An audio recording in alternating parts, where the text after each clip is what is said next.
Hi there. Welcome, everyone. It's so glad to see you here. I see you all signing in. Thank you for joining us today. My name is Joellen. I'm at firstediting.com.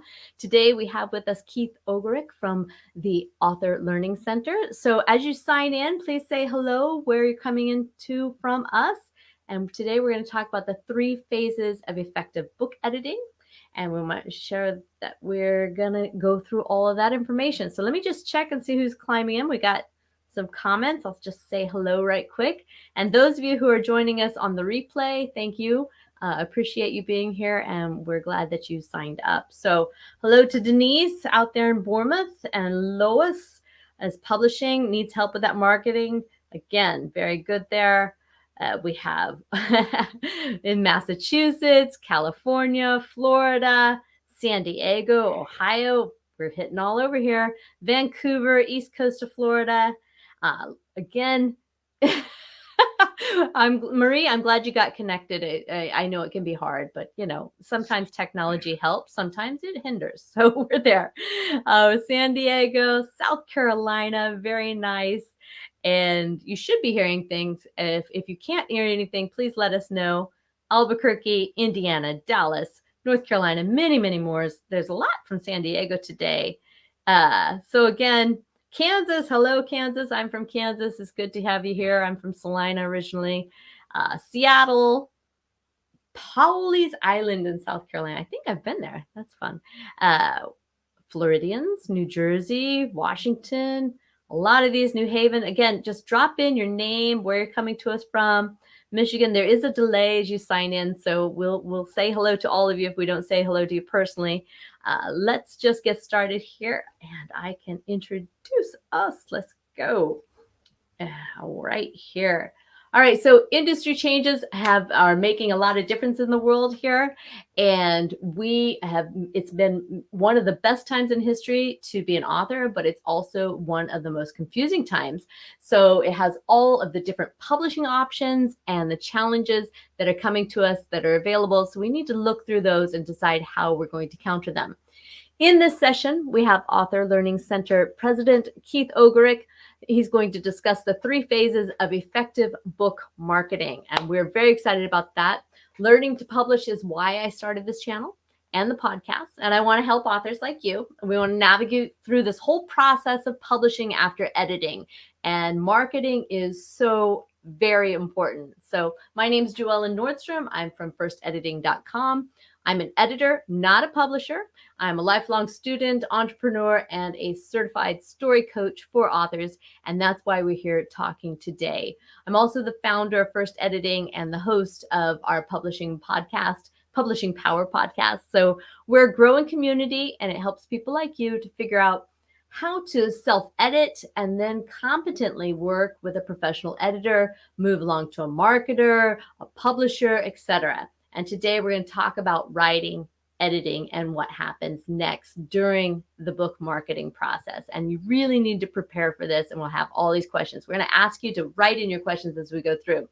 So I credit thousands of published authors with the expertise and skills and process of our team at First Editing. We have vetted, certified, and subject matter experts there to help you. So I know that publishing success can be achieved, and it's on the horizon for you too. So without further ado, we have a shiny new episode. It's starting now, and I want to thank you for joining us live, and hello to everyone watching our replay. So remember to subscribe to First Editing's YouTube channel. It's a community of authors.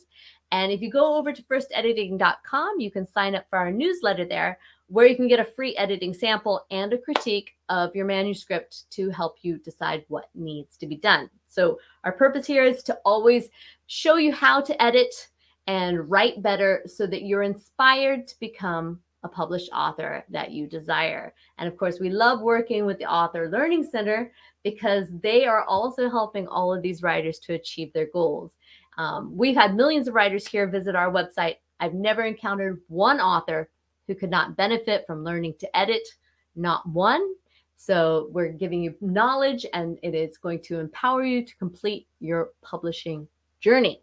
So for all these reasons, I'm delighted to introduce you to Keith Ogerick of the Author Learning Center. It's a long-winded intro. Hi, Keith. Hi, Joellen. Always good to be here with you, and love the fact that we have people literally from all over the globe, right? It's Amazing. one of the best things about these podcasts is technology allows us to connect with people. I often say that, writing is a solitary activity, but the journey to being an author doesn't need to be. And so, No. because of like your podcast, the Publishing Power podcast, we're able to connect with people who Right. have maybe been laboring and on their own to get their manuscript in a certain condition and get it edited and get it out in the marketplace. But I love being able to participate in things like this because it allows people who maybe are working in an isolated environment to connect with others literally around the globe to find the support and encouragement and education for what they need to move them along in their process. And as you know, that's what you're committed to, and that's what we're committed to at the Author Learning Center. So it works really well. Exactly. And Keith, I know you've authored 3 books and you're working on your fourth. You've written a lot of helpful white papers, and today we'll be going through a little bit of that. We've covered the 4 paths of publishing, and now we're going through the 3 phases of an effective book marketing campaign. So I'm really glad that we can bring this out to all the authors out there.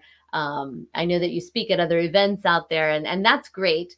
But, this online really makes it accessible for everyone to get the encouragement and the connection and the knowledge to do what's right for them and to move forward. And that's why we really enjoy having the Author Learning Center here, so that we can share with them how it's working and how other people are succeeding, right? I mean, we're seeing a Absolutely. lot of that. And that's a really, really great thing that we're going on there. So today we're going to talk about the 3 phases of book marketing. Let me see, I'll pull up a banner here. Uh, so I wrote out some questions as we go, but of course you are welcome to give us a little bit of background there about how we're going to talk about book marketing if you'd like, or I can just Yeah. put you on the Yeah. hot Let spot. me. So, one of the things, as you reference, Joel, and one of the great joys that I have is I get the opportunity to speak both online and in person, literally now to thousands, maybe tens of thousands of authors. And one of the things that I've found, whether I've been in Singapore or Australia or United States or Canada, is that even though people live in different countries, authors have to go the same journey. We all have to take the same journey. We have to go through a writing phase, an editing phase, a publishing phase, and a marketing phase. And Right. a lot of what I've come up with to share with authors is from conversations that I have with authors around the globe where it's clear that they're struggling in a particular area. And so marketing is one of those things that for some people can be a mystery. But what I Mm. want to do is help take some of that mystery out of it. And one of the things that I saw years ago is most authors thought that they should think about marketing when their book is out in the market and published. And the reality is they need to be thinking at marketing in 3 different phases. The first Right. phase is before you publish. And Right. even things like choosing your title is your first marketing decision. And I'll Mm. get into more detail about that. And then the second phase is right before your book is released. What are you going to do to make sure that when it's ready to be into the marketplace, how are you going to make sure that people are awareness? And then after your book is released. And so those are the 3 phases. And over the years, I've had the opportunity of sharing this material both in person and online, and even in some group coaching settings. And it's just been very helpful for people to have a framework to think about marketing in that way. The other thing that I would say, and this is a quote that if you've ever heard me talk about book marketing before, this is a quote that I come back to over and over again. Effective book marketing is more like irrigation than a thunderstorm. And too many authors think about marketing as I'm going to make this big splash when my book's released. But what I've seen over and over and over again from authors that are very successful is first they have to write a great book. They have to have their book edited so the book is the best product it can be. But then those that eventually are effective in the marketplace, whether they self-publish or whether they go through traditional publishers, are just irrigating, right? And if you know, I know that's an agronomy reference, but if you've ever had a garden or you've ever had flowers, or if you've ever done anything, if you go out and you dump water on your garden and then you don't do anything for 2 weeks, you're probably Yeah. not going to have as effective of a crop as if you just every day just water a little bit. And that's the way to think about marketing. So that's one big thing that I hope people will take away is it's more effective as irrigation than it is a thunderstorm. And because if not, you create what I call a marketing drought, right? Authors get Yeah. really excited and they do something and then they don't do anything. And we have a garden in our backyard, and I can tell you, you don't get any tomatoes if that's what you do, right? You want that Yeah. steady stream of water, and so that's the way to think about it. So that's Just the framework for this, and then in each phase, there's some particular tasks that we need to mm, think about. Some of them are just specific to that phase, and then a lot of them are integrated in setting up the other things that can make you successful. So hopefully that right. that background's helpful. No, I think it's perfect, and the tomatoes does translate over because that constant drip, that Yeah, constant drip, which is what you want for sales too, yeah. and for many reasons, not just because it's reassuring and a nice way to live, but it's also super important for the algorithms out there which are pushing your marketing forward. And if you have consistency, then you're getting in front of the other buyers out there and the other people in your audience and your marketing there. So let's go ahead. I'm gonna I know that you were talking about you wanted to talk about the marketing plan. So you talked about the first part was you want to create the right title and subtitle. Can you tell us a little bit about that as we get started? Yeah, so a lot of times it's funny. People will go through their manuscript multiple times, but oftentimes they'll pick their first title and they're in love with that first title. And so one of the things I encourage people to do is don't just stop at your first title. And second of all, go and look at what competing titles are out there in the marketplace in your genre, in your books. Who else are you competing for? If you're writing a nonfiction book, the subtitle becomes really important. And so you wanna get a title that's catchy and memorable, but then you want to make sure the subtitle explains a little bit more um, about you know uh, what the book is going to be. One of my favorites when I actually project slides in a seminar or something is there's a title from Barrett Kohler, which is a business publication, a publisher based in the San Francisco area, and they have a book that's I think now in its 21st or 22nd edition, and it's Love It or Love Them, love them or lose them, how to Mm, create strategies, effective strategies to retain employees. So I, right. I, I always think that that's a perfect idea. And then you also need to look at your book cover, Mm, and too often first time authors try to be provocative and their book cover doesn't fit the genre. It doesn't mm, fit, um, the title. But that title is very, very important for, as I say, it's your first marketing decision. You want to create something memorable, but don't just be provocative for the sake of being provocative. Know what shelf you're going to be on. Know what buyers are going to look for similar books like yours.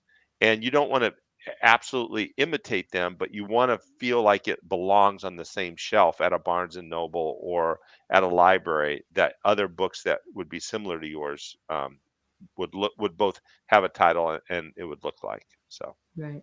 Right. I mean, it's so important to make sure that people recognize, even subconsciously, people have these prerequisites, these demands. And if you say that you're in their market, you're in their niche or their genre that they are interested in, and you don't match it, then there's a disconnect there, and it's super important to watch that. So very nice. So let's see here. I had some other questions for you. yeah. How we talked about social media and mailing lists. So are we going in the right order here? Because I know you said there was Yeah. three Yeah, parts yeah, here. yeah, So yeah. It's fine. We'll go anywhere you want to go. okay, so how do we use social media and mailing lists to build up this reader base? I mean, we gave them a right name, we're getting the right people. How do we get the people that we're going to want to buy our book? Yeah, so that is social media and mailing lists are things that you need to focus on in all three phases. Mm, So what you want to do as you're developing your book, you want to have a website and you might want to offer something for free, a chapter preview or something to capture someone's email list. And then I'll talk about what you do with that in just a moment. And then mm, same thing with social media. That's how you want to connect with your audience. And so one of the keys before you start social media is you really should define who your audience is. And I even encourage people to write a description of it. write a description of who your audience is. Where do they hang out? Where do they look for books? Mhm. And that will help you narrow and focus what social media platforms you want to be on. If you try and maintain everything that's out there, you will never be able to do it. And what I have found over the years is certain books do well on LinkedIn, and I've been surprised that certain things do well on Pinterest. And Yeah. TikTok is the thing that gets all the press. But if you look at that, that's a relatively narrow genre of books that do well on TikTok. Your book Mm. may fit that, right? But being wise about where your audience is. One of the scariest things I hear from an author is when I ask them who the audience is for their book, and they say every man, woman, and child on this planet. And I've had people tell me that. And while that ambition is interesting, it's not achievable.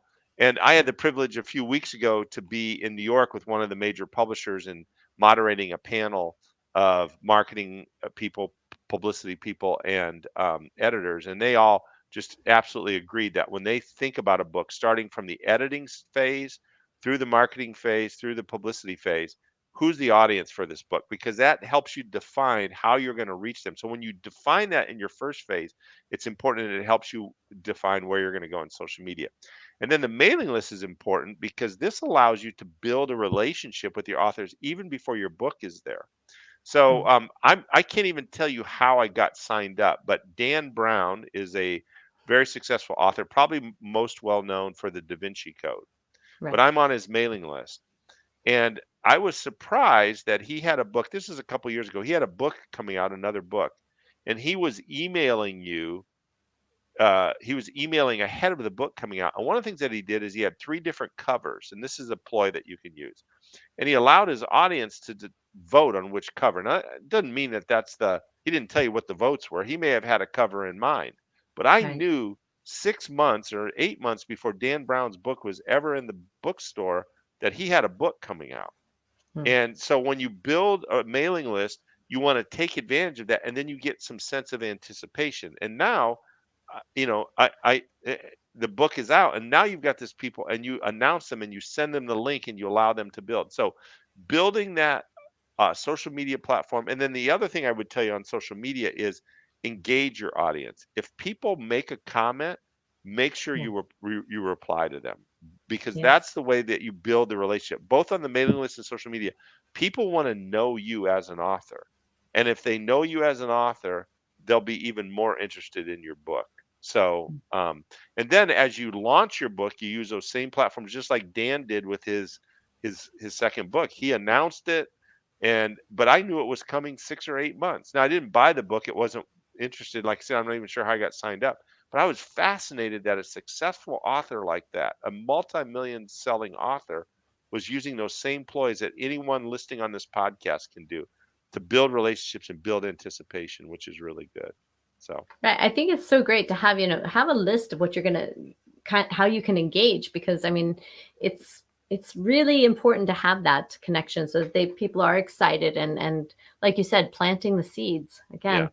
I guess it's that time of year to plant and water. Exactly, exactly. I mean, I mean, he, the way you build the way you get relationship with the readers is the same way you get a crop in your garden. So Exactly.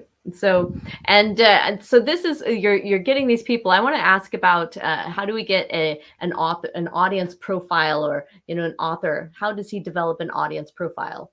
yeah, so one of the things that I think about is, and I touched on this earlier, but I really think it's helpful to write a description for your book. Hmm. Or if you have a book and you think it's similar to another book out in the marketplace, don't compare it to Harry Potter or The Wizard of Oz, or that's what everyone wants to do. But be very specific about the kind of book that you have, and then write down who you think your audience is. Describe them. Are they females? Are they book club people? Are they business people? Are they retired executives? Whatever it is, and then try and figure out where those people hang out, and how do you, Hmm. because that will help you determine how to reach them. I think too often people have a perception of what their audience does, but when you actually write it down and you make a list of where they look for information, you take the intangible and you make it tangible, and it just narrows so much of where you can go. And I'll give you a great example of this. There was an author I met years ago, and he was very passionate about veteran stories. And so he Mhm. wrote this book. He was retired, but he wrote this book about all these different stories from veterans from all these different wars. He actually interviewed someone from World War One all the way through to Afghanistan, and he was very passionate about it. But he wasn't getting much success. And so we had this conversation with him, and so he started to figure out that the audience for his book is people who have served, who would appreciate veteran stories.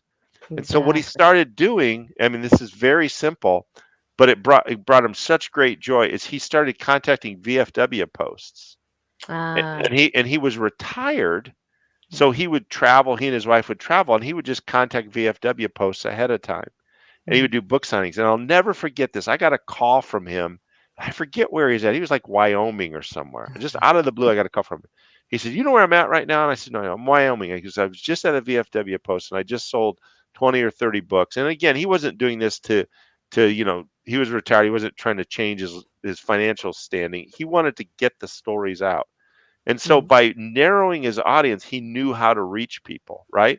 And then if you Right. are able to do in-person things, then you can find forums and blogs and people online that have those same interests. And so it just built his audience. But he got motion in his marketing because he knew who his audience was. Now, other people might read his stories, but Mm. and again, I use this word very intentionally. He was having so much fun because he had written this book that he was passionate about, and he was sharing it with people that were appreciating it. Now he did exactly what you talk about at first editing. He wrote a Mhm. good book and he had it edited, and it was well done. It was a good product. But Good. because of that, and I've got other stories like that, but I just love that here he was experiencing the joy of what it meant to be an author because he was sharing his work with people who had an appreciation because he was narrow on his audience. Just about every person that is writing a book can go through this exercise, and I think it's very important. Mm. No, I agree. I agree. It's knowing your people, know your audience. I Right, mean, not just the demographics and the persona, but what are they expecting? What do they want? I mean, we have to do that as editors. We're right, constantly saying, okay, is are you actually writing towards for them or for yourself? right, Because right, if you want to write for yourself, that's fine. That's in a vacuum. But if you actually want people to read it, you've got to be right, writing on their right, behalf. So right. it's quite interesting. Yeah, let me add one other thing because I Hmm. find this, and I can bet that without talking to any one of your editors, they'll say this is an issue. So often, I feel that authors, when they're thinking about their audience and they're thinking about the genre, they don't take into consideration what acceptable or sort of reasonable word counts are for a Yeah. particular genre. And so so you will believe this because you've been doing this a while. But I talked to an author the other day, and I asked him what the word count was for his book, and he said 280,000 to 320,000 words. Wow. And That's I, and a I big I number. I was like, and I said, that's not. I don't even know what Lord of the Rings is, but that's got to be bigger than that. I said that's not a book. That's a three-book set. That's a Like that. series. Yeah, Yeah, yeah, exactly. that is going to be, Yay. that book's going to be 1,000 pages, and no one's going to read it perceptually. But he had all Yeah. this stuff to say. So if you're writing a romance book, look at what word counts are, and we have that information available on the Author Learning Center because we've seen that. And good editors will tell you, you've got a 90,000 word book, and it needs to be 50 or 60,000, and you got to cut it. And it's because people are so in love with their own writing, but they're not thinking about the reader when they're writing, right? And Mm-mm. it's painful. It's painful to cut things, but it Yeah. can be the best thing. And a good editor will help you get your book into the form, and there are certain books, self-help books, they might only be 25,000, 30,000 words, right? There's all those things. And that's why the editing is so important, not just from people think of editing as just, I got to make sure my grammar and my spelling is right. Yeah, but a good editor is going to tell you, you know what? I hate to tell you this, but you have too many words, Yeah, and I know. no one's going to read 100,000 word romance book, right? I think you would Mhm. agree with Yeah. that, right, Joellen? No, no, no. It's too Yeah, much. I mean, and that's the great part. That was a good problem from the sounds of it. Like having that, as long as you have a a story arc that's going to go over those three and you can connect them. It's just fantastic because really, I mean, the publishers I talk to, they want a minimum of 3 books when they start Yeah. out with someone Yeah. because that's the expectations now. If you've done a good job, they get to the end of Yeah. the book. And the first thing is, would you like to read the next one? And of Yeah. course, that's the person you want to click the button. Why wouldn't they? Or would you like to buy the next two? Absolutely. Yeah. So Yeah. very good. But cutting, yeah, it's hard. People don't like us to touch their babies sometimes. And Right. Right. But that you will limit your readership if you don't follow the sort of industry conventions for what word count should be for genres, and they vary, right? Mhm. And that's Yeah, very important. much so. Yeah. Very much so. So I'm going to expand on that a little bit. I wanted to ask about this action plan. You know, we had the newsletters and the different the email list that you have and how you're going to engage with those. So how do you create this action plan so that you found your audience, you can define them. What's the action plan to really engage them? Yeah, so one of the things that you want to do is you always want to be able to give them something if you're going to ask them for something. So the last thing you want to do is you don't want to just automatically just sell your book. I use the Dan Brown as an example. He didn't offer his book for sale till it was ready, right? But I Hmm. remembered, what the book was about and all that. And so what you want to do is you want to create a plan that's something that you can maintain. So it's the irrigation analogy I gave before. Hmm. Don't it's people treat book marketing like they do exercise. I'm going to the gym every day and I'm going to work out for 3 hours, and that lasts not even a week. So what I tell Hmm. people is figure out what you can do consistently over time. If you can Hmm. make 2 posts a week and you can do that on one platform or 2 platforms, do that. And check and monitor so that if someone responds to a comment, make sure you reply to them. Do not let anyone engage with your content without you engaging with them. And Correct. then once you have that plan in place, as you get closer to phase 2, make sure you take advantage of a book launch event. And Hmm. you can do that both online or in person now with sort of COVID in the rearview mirror. Hopefully more people are doing it in person, Right. and I encourage that in so many ways, because it's a moment to celebrate what you do, and you can use that to build momentum towards your book. Invite people to come. That's where your mailing list is helpful.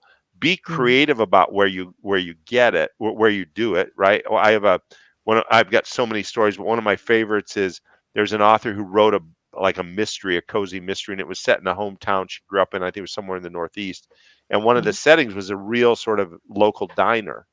And so she decided she was going to do her book signing in the local diner. Well, the local diner owner was so taken with it that the book is sold at the restaurant, and the diner owner has put a menu item on there after the book. So I mean, that's just great.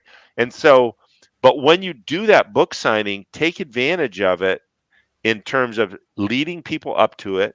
Do a Facebook Live while you're there. Now you can't do this all yourself. You're going to need a little assistance. And then afterwards, post and let people know what you did. And it will make that one event appear ubiquitous.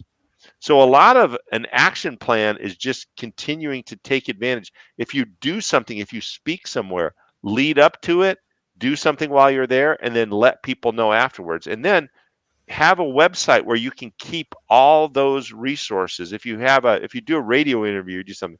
So then the reason why that's important for your action plan is because the next time someone looks for something, they're going to look on your site and say, "Oh my gosh, they were on this radio interview. They spoke at the Kiwanis. They did this book signing at this local bookstore." And then all of a sudden, it just builds momentum. Too Hmm. often people think of, I'm going to do a book signing, but they don't take advantage of that. They don't think about, if I just capture a few images, and then if you're there, capture names. Yeah. So those are the key things, is always be thinking about how can I take this one thing and multiply it. Right. Right. Does that make Just sense? absolutely, absolutely. I Yeah. mean, the photos and documentation, and of course the enjoyment of doing it. But you know, there's so much in that to really celebrate, as you said. And I think people forget that sometimes it can become a job, and this should be a passion, not Yeah. just a job. Yeah. And Yeah, yeah. I had an Then, author. I had an author. He's an ALC member. He's one of our testimonials. He had wanted to write a book for 18 years. mm, He and his wife had tragically lost their 13-year-old son, but they learned so mm, much for that, and he thought he could write a book to help others that go through those kinds of afflictions. And mm, so he found the Author Learning Center, and he got his book done. Edited. And I really, we encourage him do a book signing event, and so he did.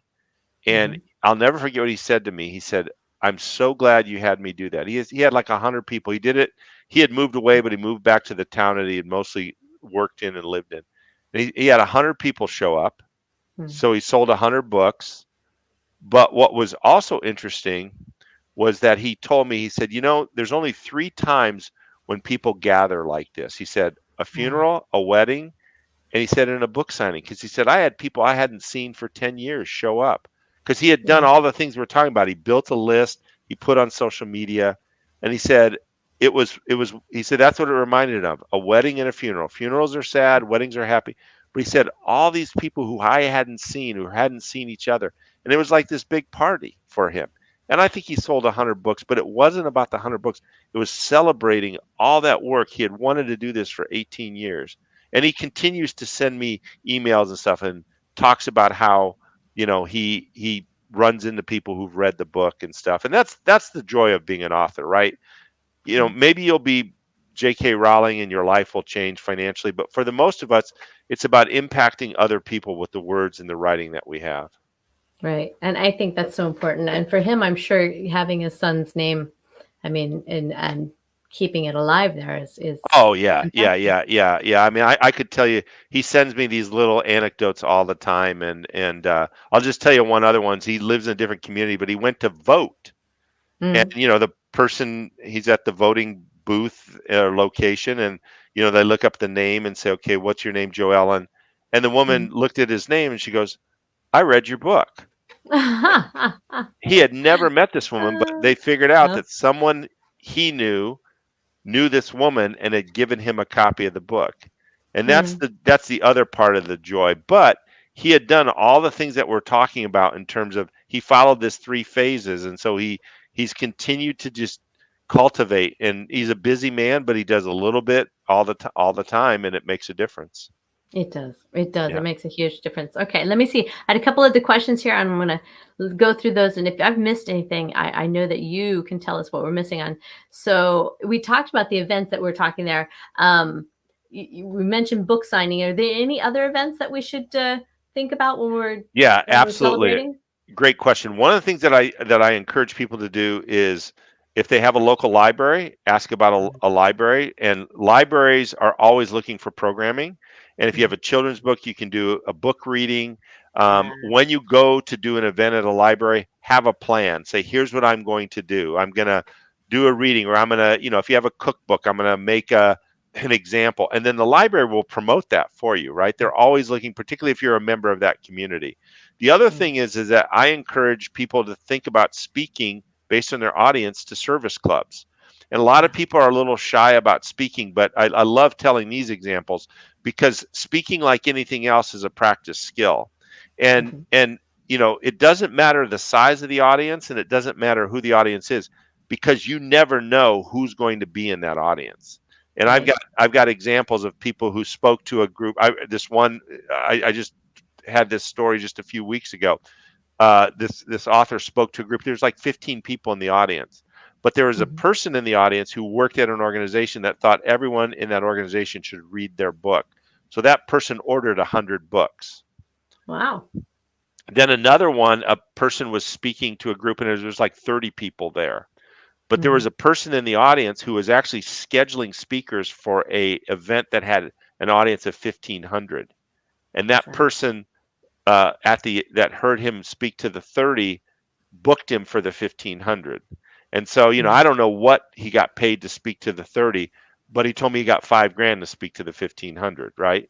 So that's Right. why, take those opportunities. So locally, there's, depending on the community you're in the US, there's Lions clubs and Kiwanis, and there's schools and different things. But those are two, and then if you're part of any kind of professional association, right? and you Mm. have a book that's you'd be surprised sometimes people, if you're in engineering and you write a science fiction book, they may actually be interested in that. If you're at a conference and you just do a, you know, a workshop on that. So, but locally there's so much you can do.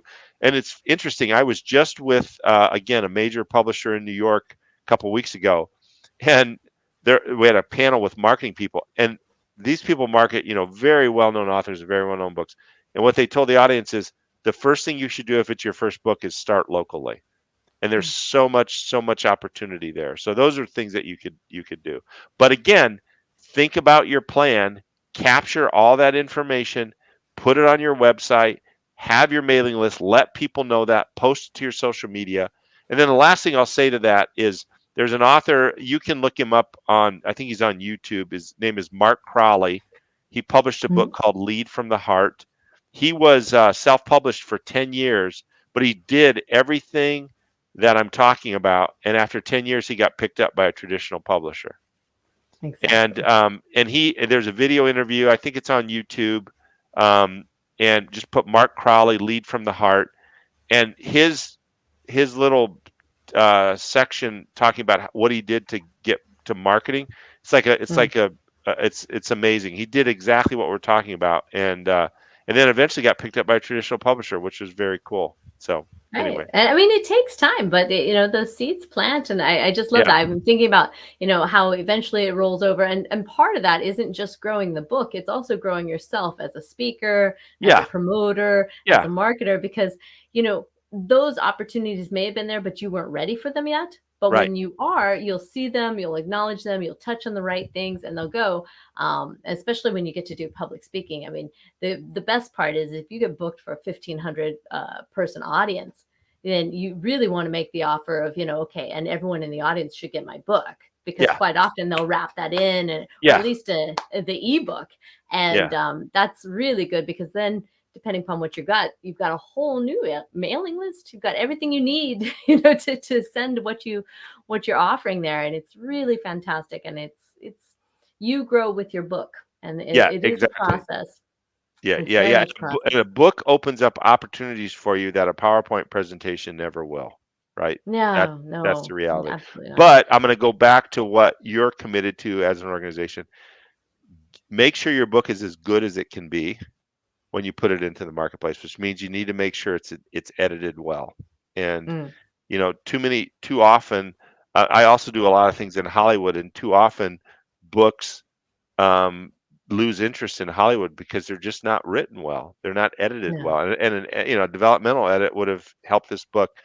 Just a few weeks ago, there was a book that was sent to a screenwriter who was really interested in the idea and the pitch, Mm. and he sent an email back and said, "You you undersold how bad the writing was."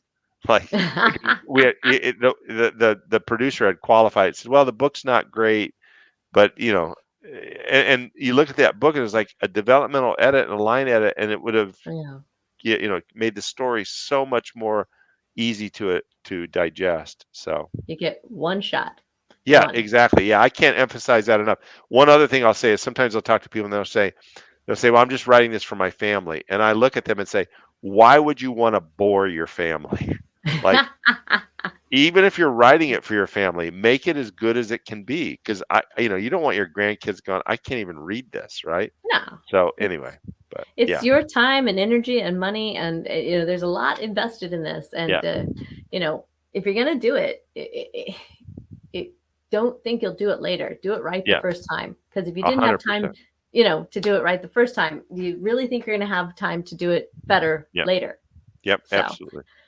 I think my last question, I'm going to open it up, and we have some questions coming Yeah. through. And let me see what I had here. There was some other important, were there any other important elements that we need to cover here about the marketing campaign and No, I, the I, I different think phases? I think this is this, and I think I have a white paper that has a lot of detail in it. I think I Hmm. provided that for you all, and you can. I don't know if you can provide that for people who are on the podcast. Sure. I can, what is where can we go to get that? Well, I www. think I sent it to you. If not, I'll send it to you Ah, afterwards. Yeah, yeah, yes, of course. We will yeah, send that out, and we'll make yeah, sure that everyone gets that. So yeah, that's no problem. So make sure yeah, you're signed up there. I'm going to check into our yeah, comments and yeah, see if we've got some questions. Sounds Uh, great.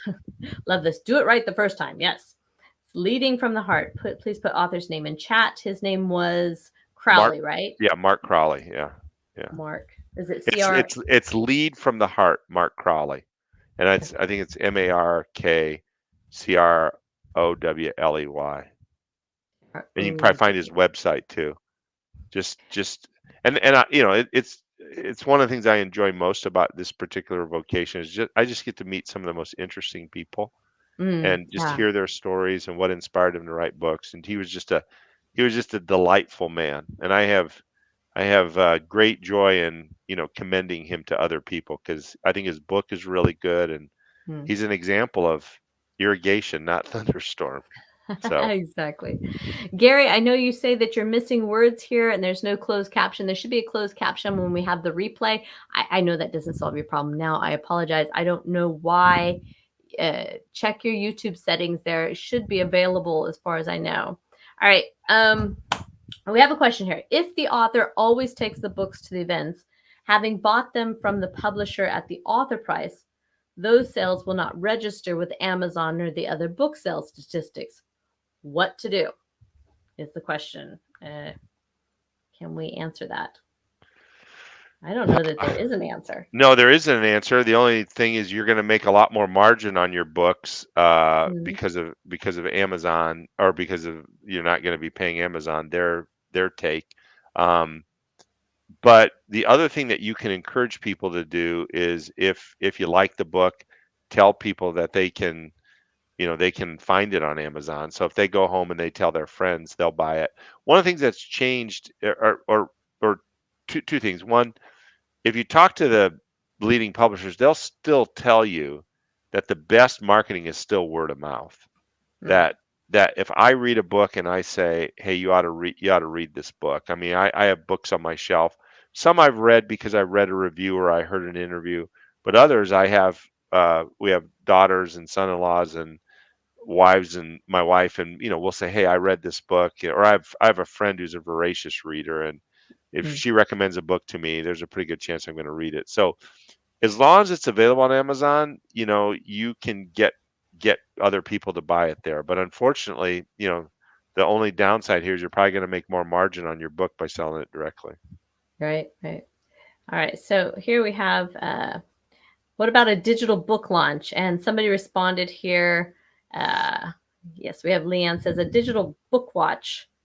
It can be live streamed like a watch party. So any insights into a Yeah, yeah, digital book yeah, launch? yeah. So people had to flip, both traditional and self-published authors had to flip to this in during the COVID when people weren't able to be in person.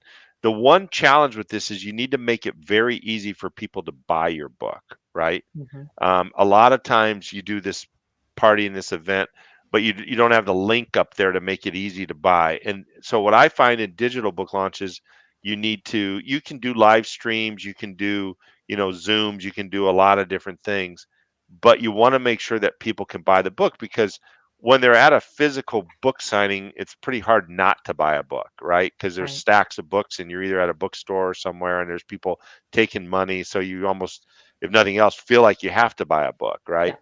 But it's very easy to be part of the party. And I've seen authors, have 100 people on a live stream and not sell any books because they didn't get that link up there, right? And that's Right. so I think you have to work a little harder to sell.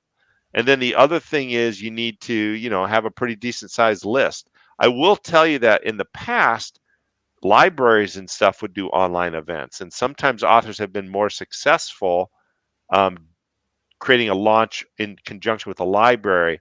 The challenge is if you're going to sell books there, you want to make sure you make a donation to the library. You don't want it to just be, they're not going to be super excited just to promote your book without them getting something from it. Mm. Yeah, I mean it's got to be there, and I can't express enough. I mean, so many authors just don't.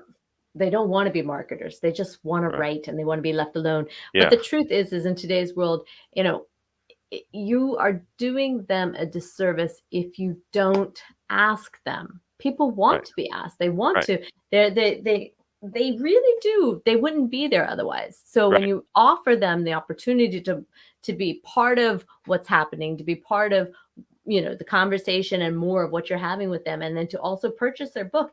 You are not asking for something that they don't want. You're offering uh, inclusion, you're offering a Right. community, you're offering so Right. much more than what we've Right. seen here. So Right. And make it easy for them. Make it easy and often for them to do it. mm, Because I've just seen too many authors literally have, 100 people and not sell any books.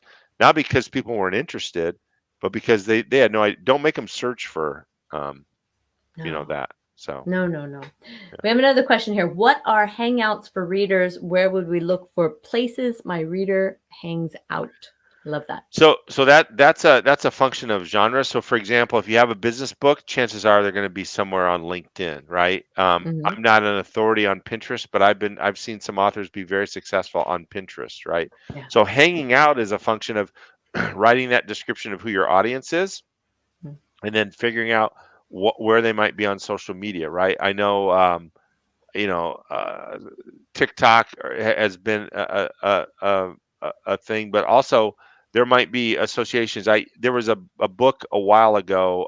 This was a few years ago. I was at the LA Times Book Fair, and this family had written a book. It was born out of some of their own struggle and pain, but Hmm. um, the woman and what was her mother, their uh, it was her brother and her son had unfortunately been diagnosed with ALS, Mm. and which is just a terrible Tough affliction. one.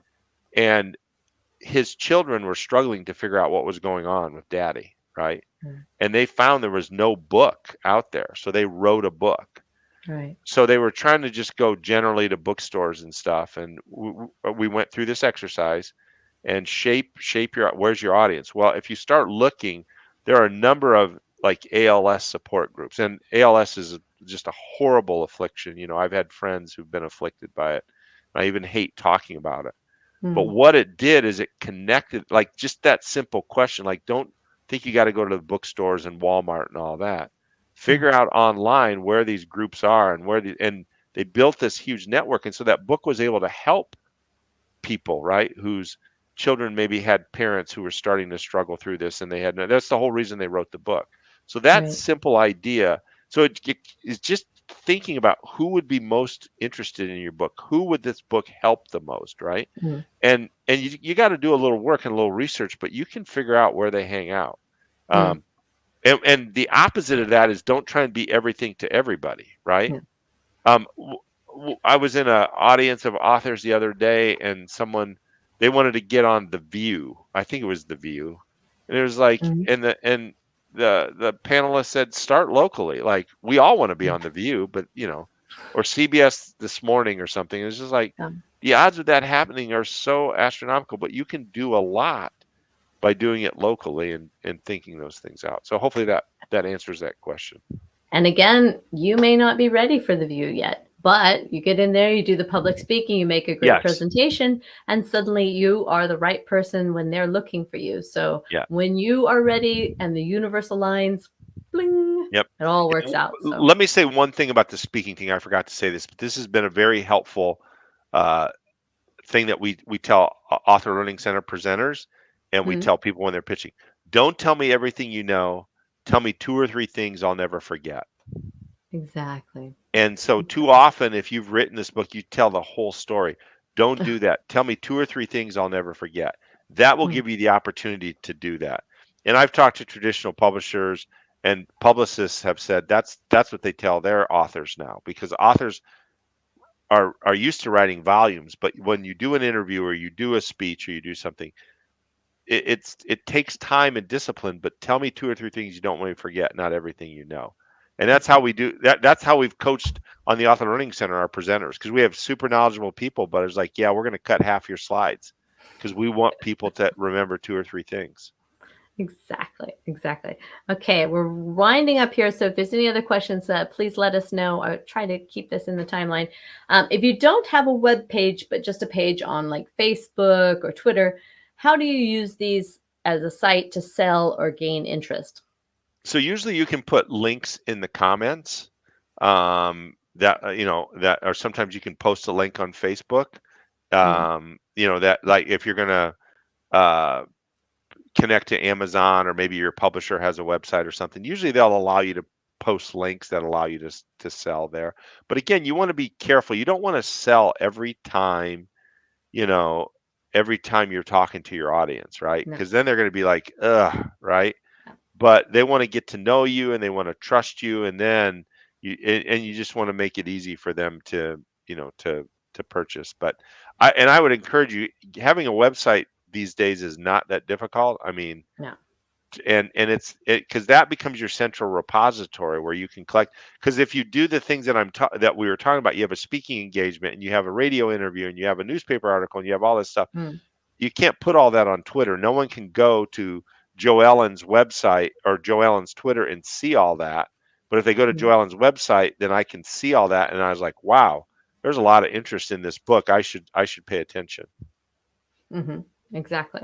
Exactly. Okay. I see some more things.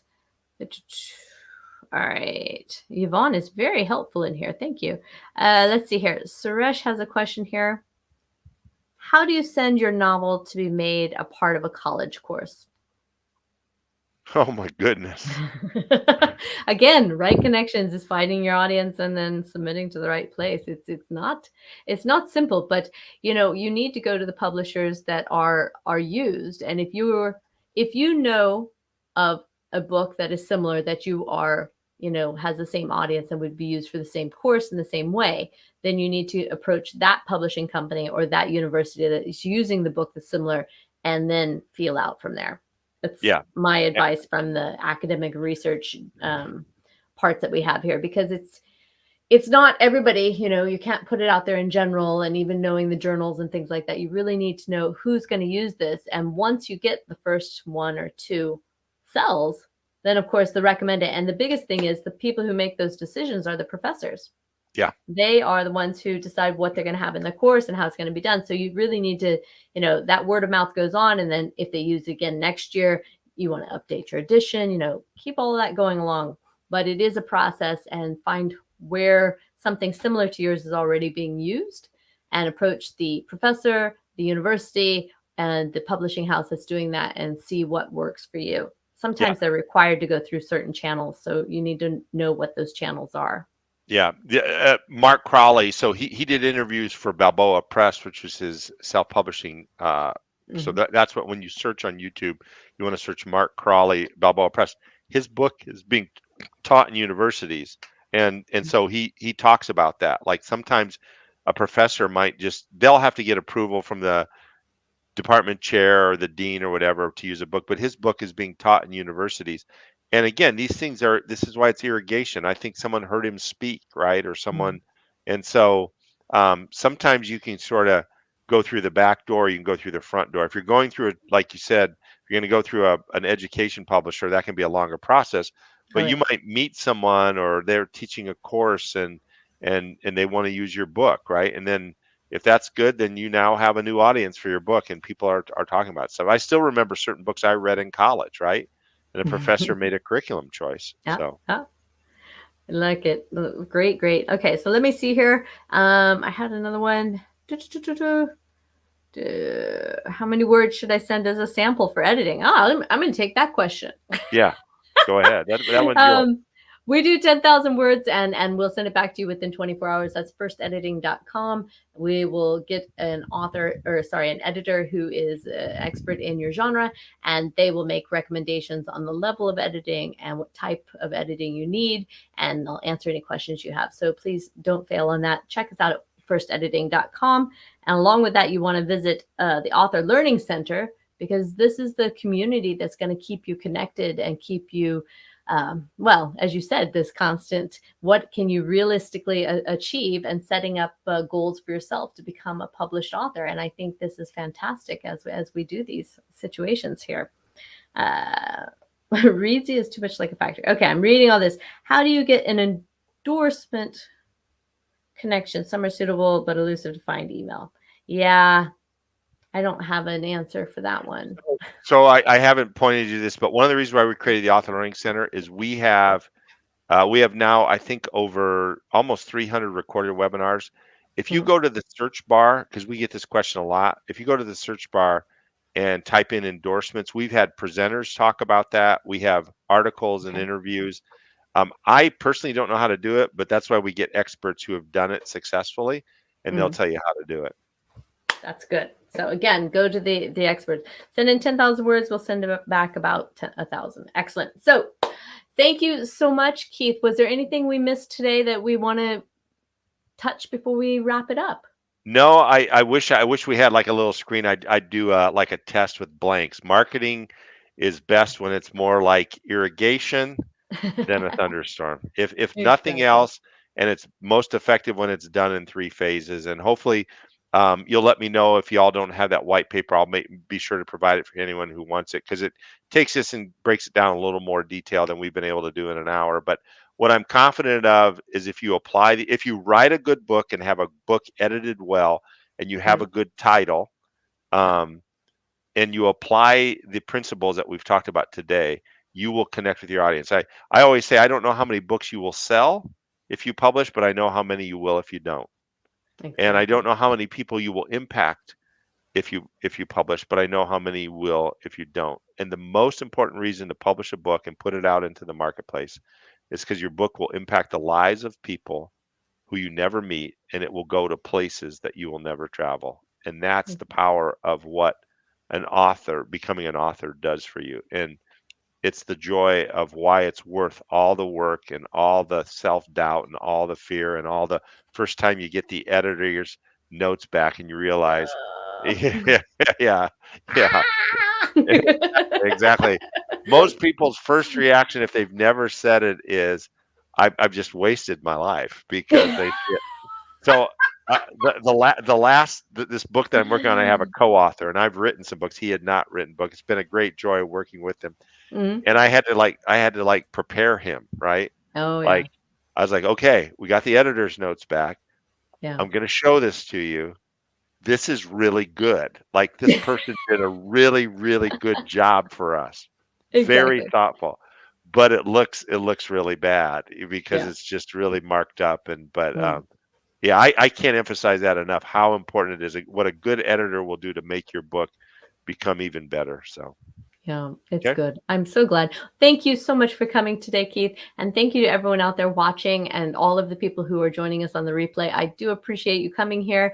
I ask you once again to please subscribe and follow here on our YouTube channel. It is a growing community, and we keep bringing in more speakers like this. Summer's coming. It's going to be fantastic. And we'll get more scheduled into the fall.